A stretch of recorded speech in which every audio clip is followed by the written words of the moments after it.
Welcome to part 2 of 3 of my personal experience with the healing journey. If you haven't gotten the chance to check out part 1, please make sure to do so and stay tuned for part 3, which will be posted later this week. Let's pick up right where we left off.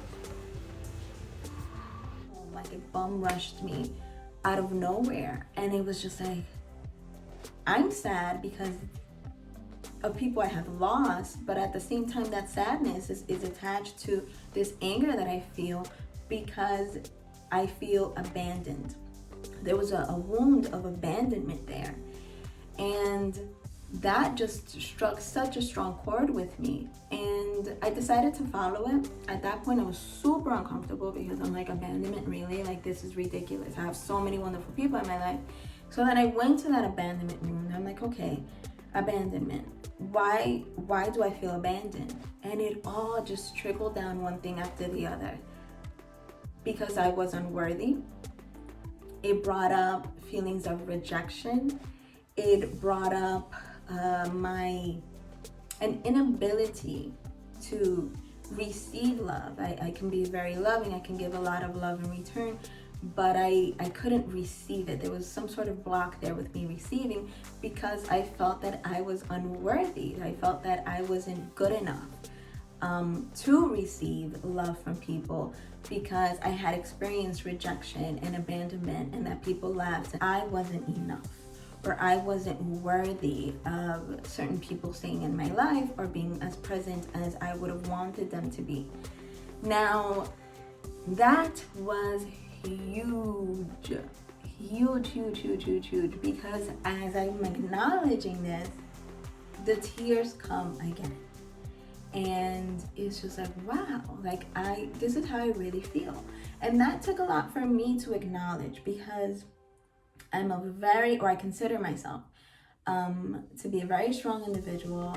I'm in my own right accomplished. I just never saw myself as someone that wasn't good enough, or no matter how much I pushed, I wasn't good enough.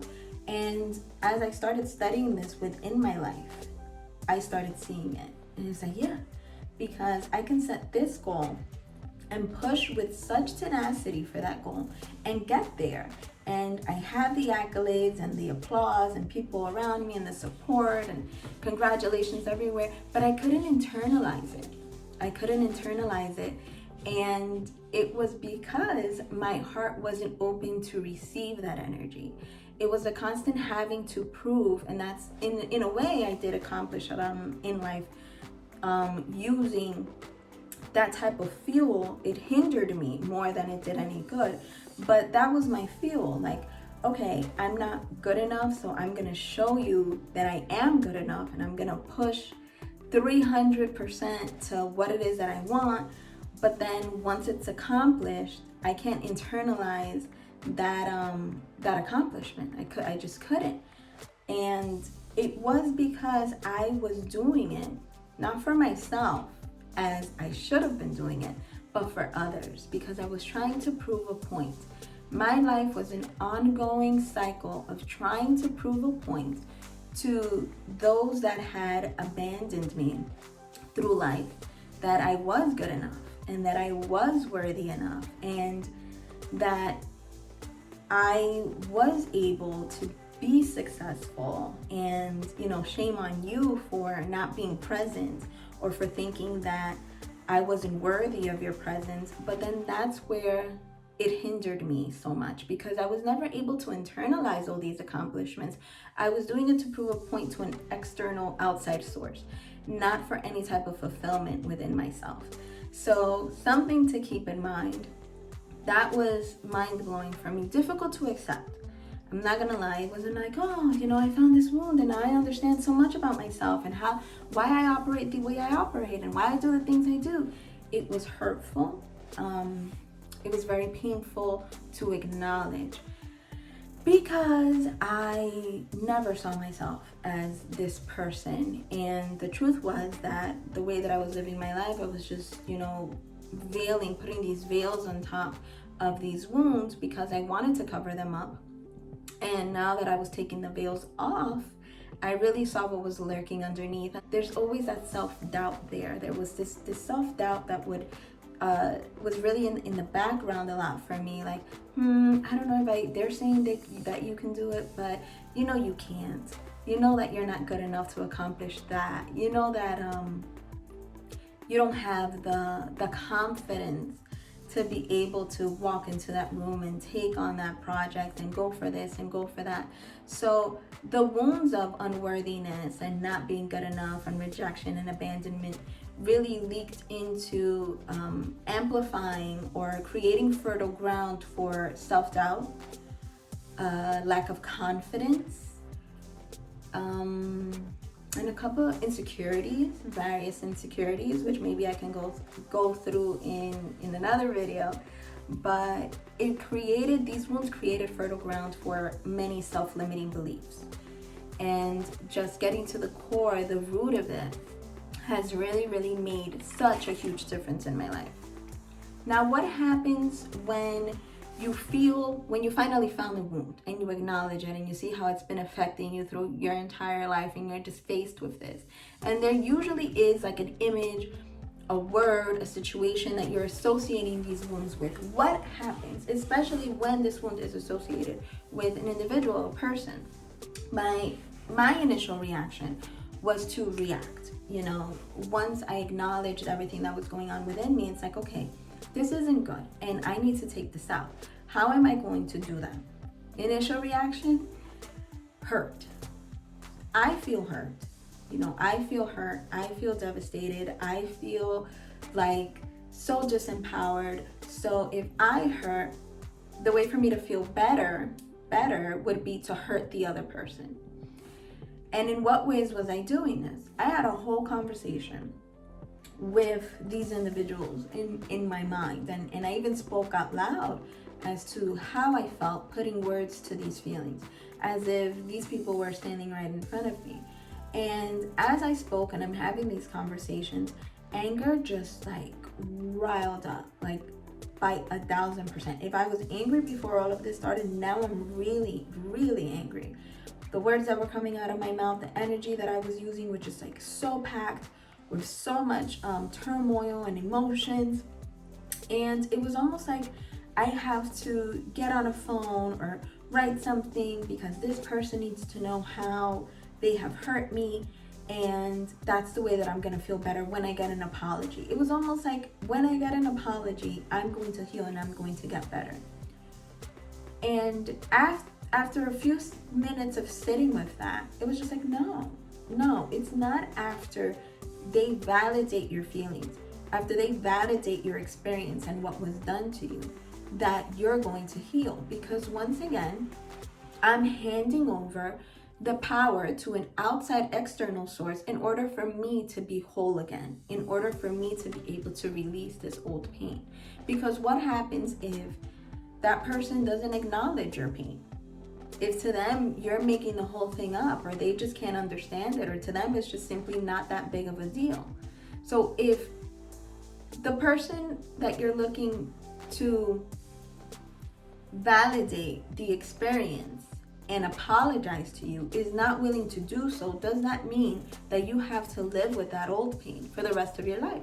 For it to continue to hinder you, for it to continue to create, fertilize, and fester these self-limiting beliefs. Is that fair to you?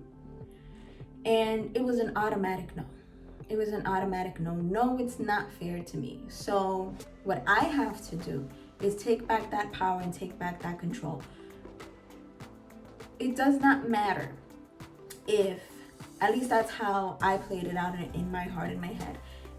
Yes, I'm angry. Yes, I'm hurt. Yes, I'm in pain. But I do not need someone to come and ask for forgiveness in order for me to move forward and make it out of that space. When I can grant forgiveness freely, as long as it's heartfelt and sincere, and I can release myself from those shackles on my own, without having to drag anyone into the chaos, without having to open up a can of worms, without having to create even more hurt as a collective, because I'm in pain.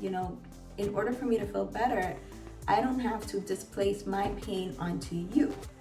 That doesn't make any sense. At least not in my mind, it didn't make any sense. So it was time to just cut the cords and understand that I have to move on no matter what. No matter what came, no matter what happened, I made that decision right then and there that I was going to move on.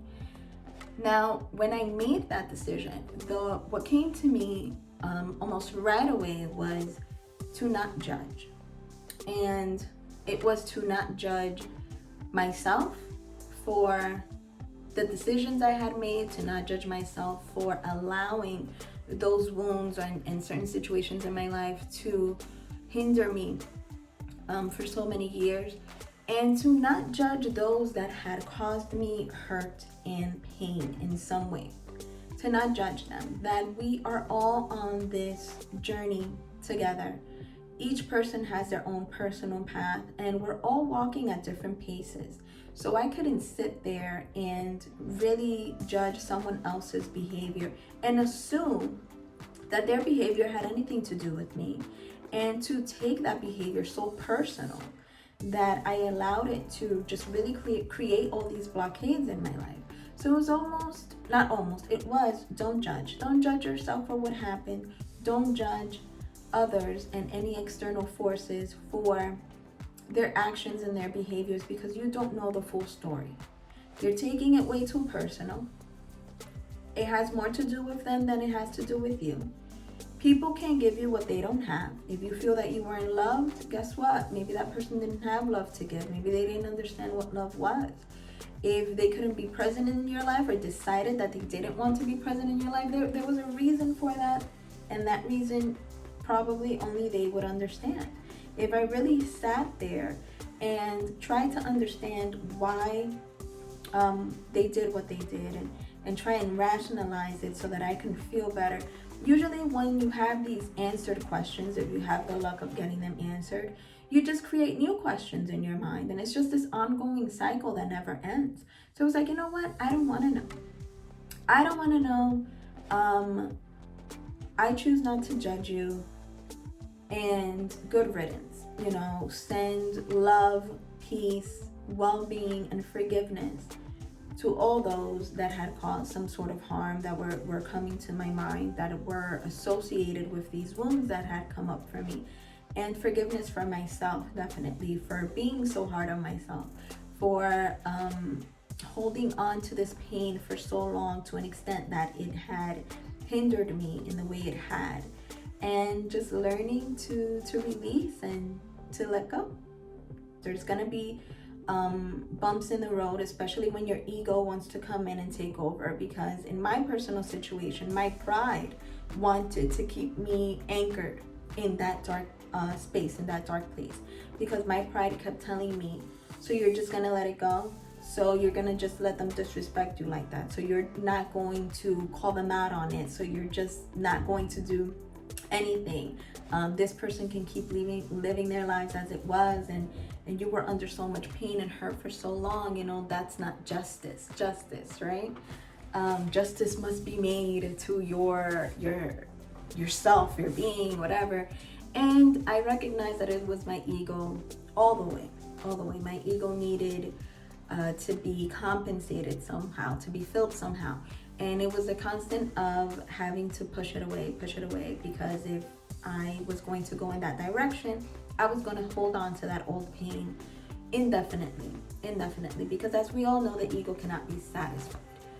I need to operate from a higher place, from a higher plane of consciousness, in order for me to really break through and make it to the other side.